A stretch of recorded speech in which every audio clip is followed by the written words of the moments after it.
Expiação de pecados. Capítulo 10 do livro de Atos dos Apóstolos, versículos 33 ao 43, está escrito o seguinte: E logo mandei chamar-te, e bem fizestes em vir. Agora, pois, estamos todos presentes diante de Deus, para ouvir tudo quanto Deus te é mandado. E abrindo Pedro a boca, disse: Reconheço por verdade que Deus não faz acepção de pessoas, mas que lhe é agradável aquele que em qualquer nação o teme e faz o que é justo. A palavra que ele enviou aos filhos de Israel, anunciando a paz por Jesus Cristo, este é o Senhor de todos.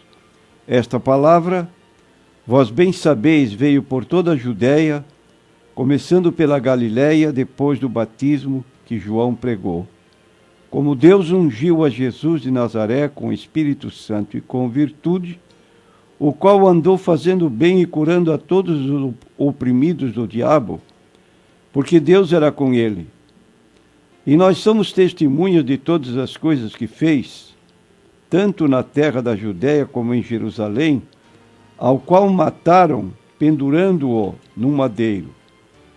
A este Jesus ressuscitou Deus ao terceiro dia e fez que se manifestasse, não a todo o povo, mas às testemunhas que Deus antes ordenara, a nós que comemos e bebemos juntamente com ele, depois que ressuscitou dentre os mortos, e nos mandou pregar ao povo e testificar que ele é o que por Deus foi constituído juiz dos vivos e dos mortos. A este dão testemunhos todos os profetas, de que todos os que nele creem receberão o perdão dos pecados pelo seu nome. Repetindo o versículo 43, a este dão testemunho todos os profetas, de que todos os que nele creem receberão o perdão dos pecados pelo seu nome. Prezados ouvintes, a missão precípua ou principal da vinda de Jesus Cristo a este mundo foi definida por ele mesmo quando, entrando na casa de um homem considerado pecador, excessivamente pecador, ele declarou nesta casa: hoje veio salvação a esta casa, porque o Filho do Homem veio buscar e salvar o que se havia perdido.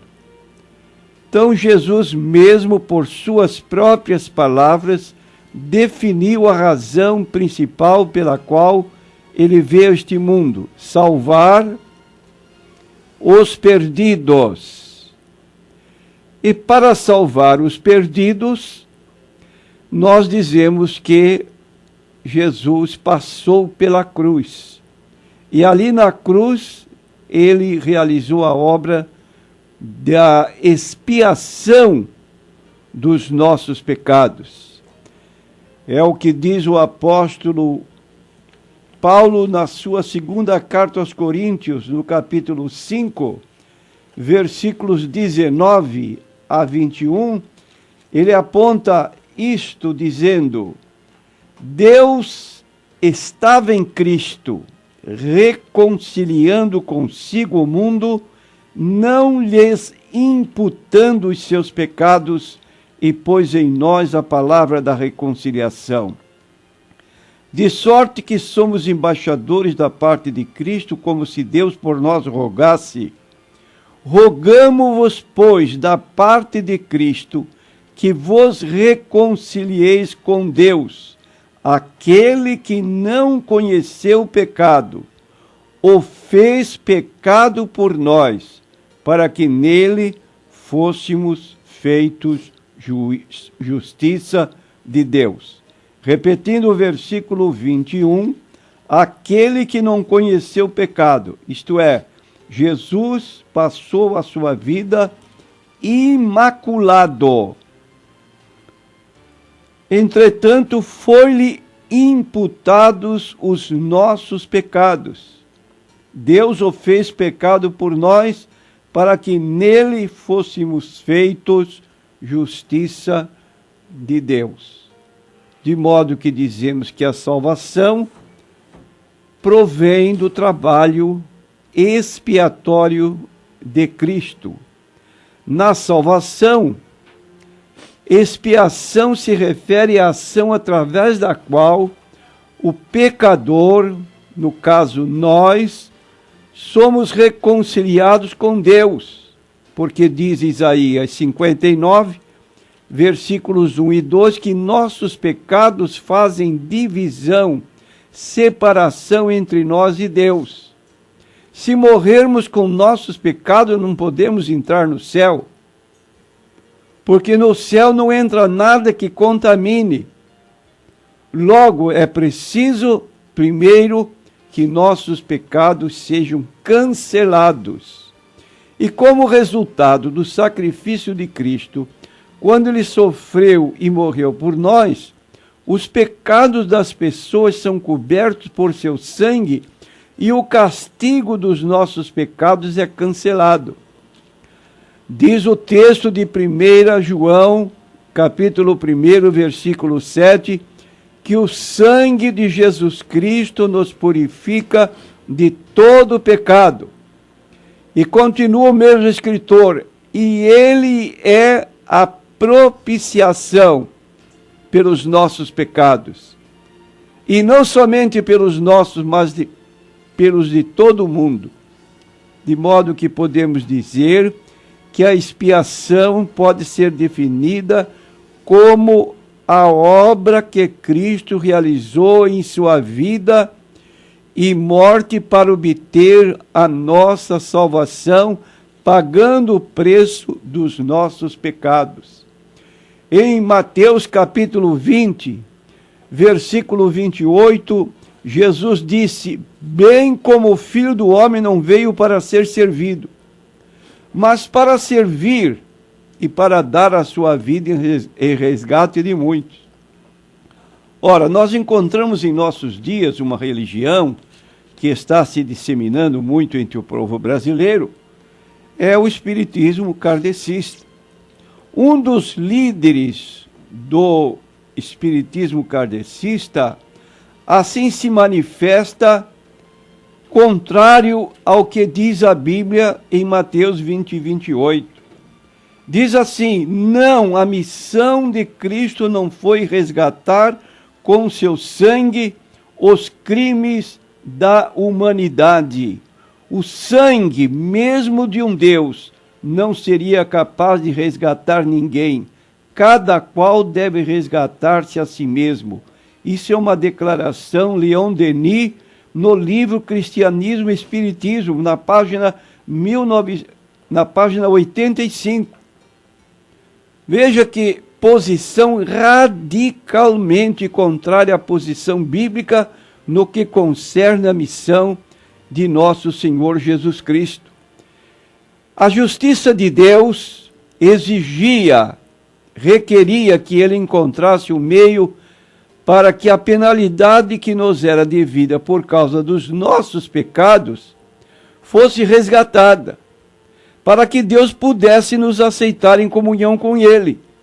Essa foi a razão pela qual Deus enviou Cristo, para fazer propiciação, que significa resgate, redenção, que é o sacrifício que suporta a ira de Deus, de modo que Deus se torna propício ou favorável para conosco.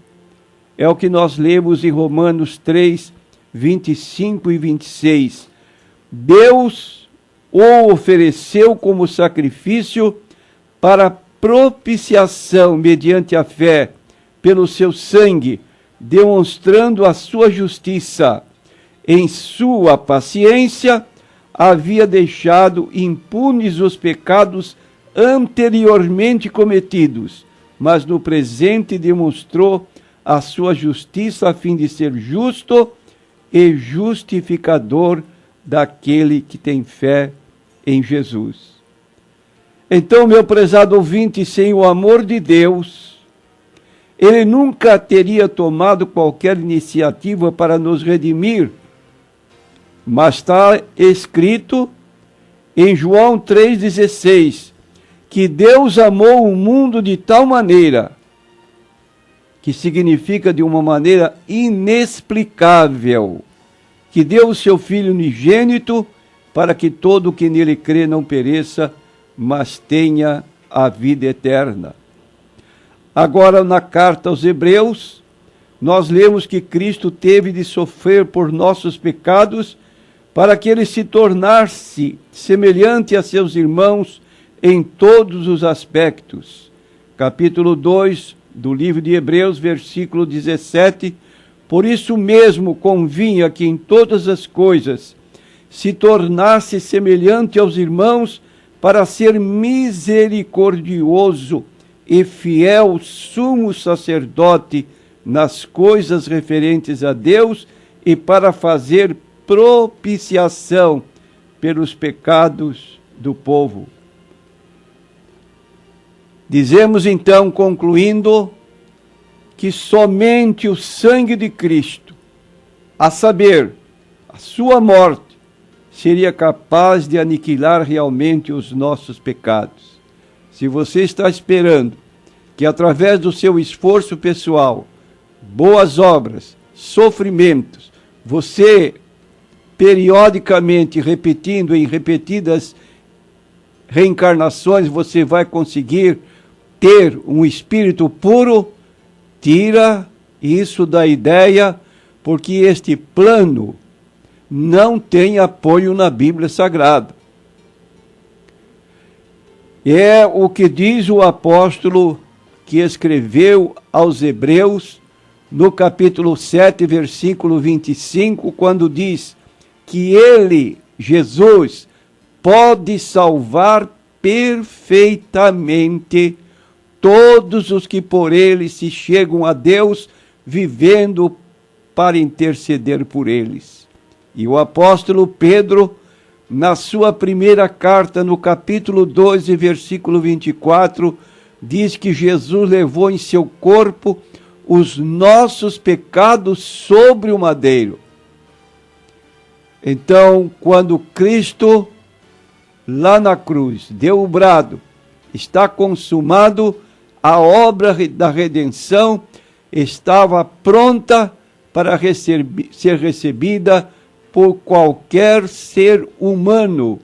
E a eficácia dessa obra foi profetizada por Isaías, mostrando que qualquer que seja a nossa condição de pecaminosidade. Talvez alguém diga, mas eu sou um pecador muito grande. Será que existe perdão para mim? Diz o texto de Isaías 1:18.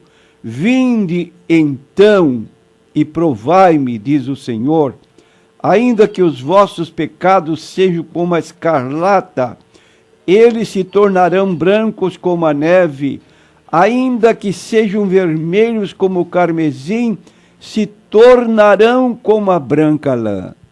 Que misericórdia! É tão grande que algumas pessoas duvidam desse favor de Deus para conosco, conforme a mensagem que Pedro também apresentou na casa de Cornélio, quando declarou: a este dão testemunho todos os profetas, de que todos os que nele creem receberão o perdão dos pecados pelo seu nome. Está aí, meu prezado ouvinte. Jesus é o Cordeiro de Deus que tira o pecado do mundo. Não fique com seus pecados acumulados. Aceite a Jesus como Salvador. Ele expia pela sua obra redentora todos os seus pecados. Ele concede a oportunidade de viver eternamente no céu, conforme a sua promessa em João, capítulo 14, versículos 2 e 3. Na casa de meu pai há muitas moradas, se assim não fora, eu vou-lo teria dito, vou preparar-vos lugar. E quando eu for e vos preparar lugar, eu voltarei e vos levarei para mim mesmo, para que onde eu estiver, estejais vós também. Aceite a Jesus e sua obra vicária e expiatória. Amém.